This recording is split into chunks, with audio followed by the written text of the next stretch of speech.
Hello everyone, and welcome. I'm excited to start our journey today with Mega Goal 3.3, which is all about expressing yourself. We'll be focusing on listening and conversation skills in Unit 11. On this first slide, I just want to give you a quick overview of what's ahead. We'll explore strategies to improve how we listen and communicate effectively. So, let's get started and make the most of this session. Let's start with a quick warm-up. Imagine a place that's busy, crowded, and packed with people. It's noisy, with lots of people talking all around. Now, think about what the atmosphere is often like in such places. For example, at lunchtime, these spots tend to be lively and bustling. Or picture a restaurant or maybe a mall. These are typical environments where you'll experience this kind of energy. Now, where are the men usually in these settings? That's a good question. In many cases, they might be sitting at a table, waiting in line, or walking through the crowd. Understanding this kind of environment helps us grasp how social settings influence behavior and interactions. It's a great way to connect to the overall theme of today's presentation, which is about understanding social environments and how they shape our actions. Have you ever had this problem? You're in a situation where communication just isn't working as it should. Where were you when this happened? Maybe at a restaurant, for example. That's a common setting where these issues can arise. You see, they can't hear each other properly, which makes understanding difficult. So, what is the core problem here?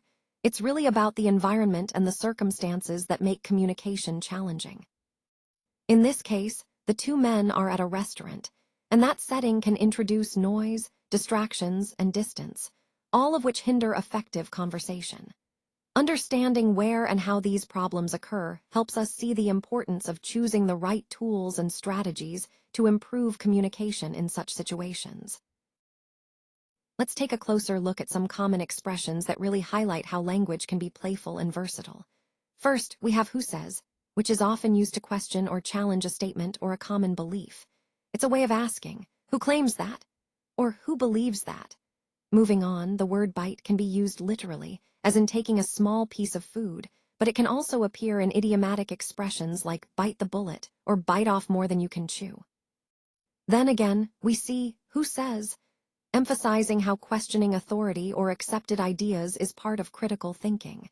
Next is deal with, which is about handling or managing a situation or problem, an essential concept when facing challenges in any context. We see it repeated here to underscore its importance in communication and problem-solving. Following that, there's munchies, which is a casual term for snack cravings, often used in informal conversations. It reminds us how language evolves to describe everyday experiences. Again, who says appears, reinforcing the theme of questioning assumptions. Then the phrase elbow my way is more figurative, illustrating the idea of pushing or making one's way through a crowd or situation, an expression of determination or assertiveness. Lastly, Jason introduces jam-packed, which vividly describes a space that's full to capacity, often used to talk about events, schedules, or places that are completely filled. Overall, these expressions connect to the broader theme of how language captures human experiences, whether it's questioning norms, describing actions, or expressing emotions. Recognizing these key phrases helps us understand how language reflects both our everyday realities and our way of thinking. Let's take a moment to read the words on this slide and understand their meanings. The goal here is to clarify any unfamiliar terms and ensure we're all on the same page.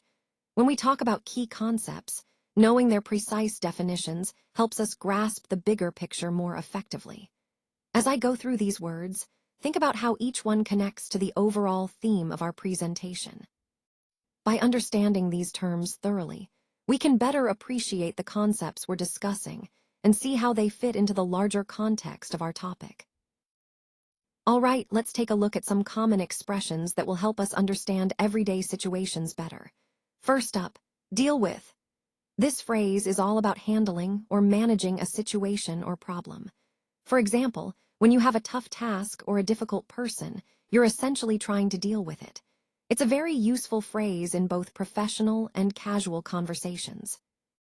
Next, we have jam-packed. This means something is completely full or crowded. Think of a bus during rush hour or a busy concert hall. It's jam-packed. It's a vivid way to describe a space that's overflowing.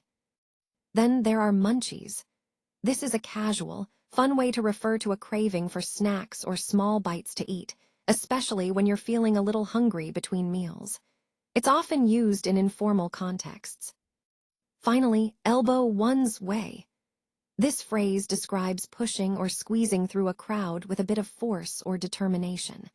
Imagine trying to get through a packed room. You might have to elbow your way past others. It's a colorful way to describe physical effort to move forward in a crowded situation. Now, let's connect these words to the pictures on the slide. Understanding these expressions visually can really help us remember their meanings and how to use them in everyday conversations. So, what did he actually say? Well, if you think about it, he mentioned having a really busy schedule, literally, a jam-packed schedule. And that phrase is quite important because it highlights just how full and demanding his days are.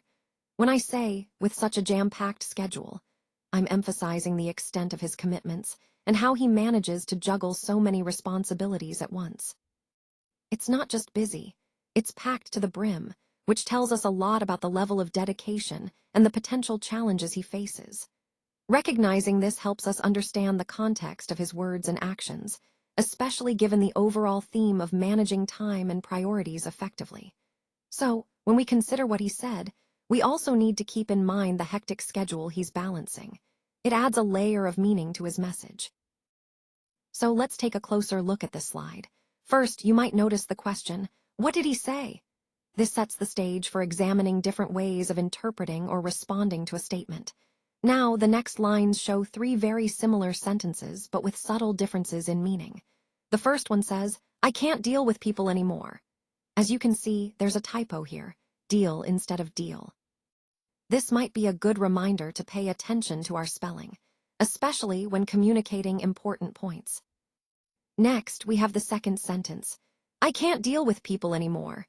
This is the correct version, and it clearly indicates that the person feels overwhelmed or unable to handle interactions with others anymore. It's a sign of emotional exhaustion, possibly from ongoing stress or conflict. Then the third sentence states, I can deal with people anymore. This one might seem confusing because it contradicts the previous statements. It suggests that the person is still capable of handling people, but the word anymore at the end can imply a change or a shift in their feelings or situation. It might mean that they used to struggle, but now they feel more capable, or perhaps they're acknowledging that they still can handle things, even if they're tired. Throughout this slide, the key concept is understanding how small changes in wording can significantly alter the meaning of a sentence. And in the context of our overall theme, effective communication and emotional awareness, it's crucial to recognize these nuances. Sometimes, what someone says might seem similar on the surface, but the underlying message can be quite different. So, paying attention to these details helps us interpret responses more accurately and respond with greater empathy. Let's take a closer look at these phrases. First, what did he say? This is a straightforward question, asking for clarification about someone's words. It's useful when we need to understand or confirm what was communicated. Next, we see, but I could have a bite. This phrase is grammatically correct and indicates that I am able to take a small amount of food, perhaps suggesting permission or opportunity. Then we have, but I could have a bite. Actually, this isn't correct grammatically. It mixes past tense forms improperly. The correct version would be, but I could have had a bite, which expresses a past possibility, meaning I might have taken a bite if the situation allowed. Finally, but I can have a bite. This is present tense, showing that I currently have the ability or permission to take a bite. Overall, these phrases highlight how small changes in verb forms can significantly alter the meaning, especially when discussing ability or possibility. This ties into our broader theme of understanding language nuances and how clarity depends on correct grammar. So, one of the issues we encountered was that the people's voices were just too loud, and as a result, they couldn't hear each other clearly. This highlights the importance of managing noise levels in social settings to ensure effective communication. Moving on, we have a different perspective from Batter, who mentions that the person he's talking about is the captain of the football team, but also says he finds him boring. This shows how perceptions of someone can vary greatly based on personal interests or expectations. Finally, because of these challenges and differing opinions, they decide to leave the restaurant and head to the diner on the corner for a bite to eat. It's a simple solution, but it underscores the need to adapt and find new environments where conversations can flow more smoothly. All these points tie back to our overall theme of effective communication and how environmental factors can influence social interactions.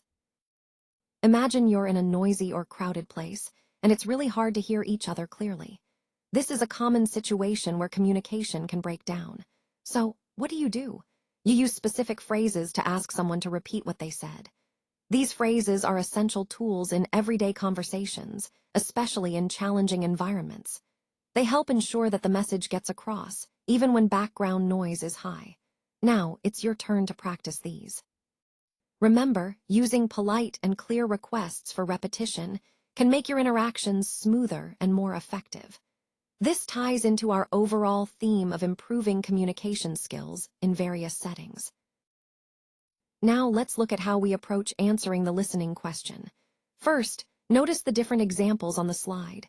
We have phrases like add 2 cups of flour and add 2 cups of flour. These sound very similar but have different meanings.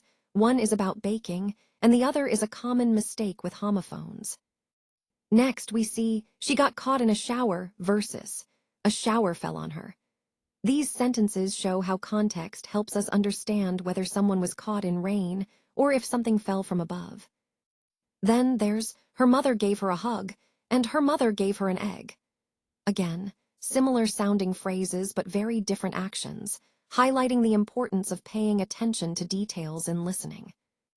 Moving on, we see she was preparing dinner for guests, and she was preparing dinner for goats. This points out how context changes the meaning entirely, whether you're talking about a social gathering or animals. Overall, the key takeaway here is that when answering listening questions, we need to focus on the context and specific words to accurately understand the message. These examples remind us to listen carefully for details and not just hear the words, but interpret their meaning within the situation. Now let's look at how to answer the vocabulary matching question.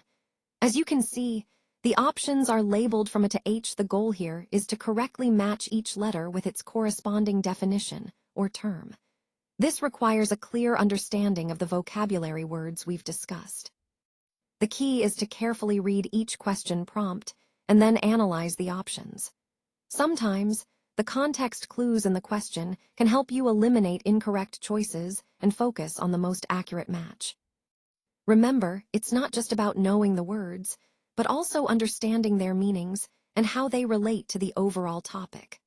Practice applying this method, and you'll become more confident in answering matching questions efficiently.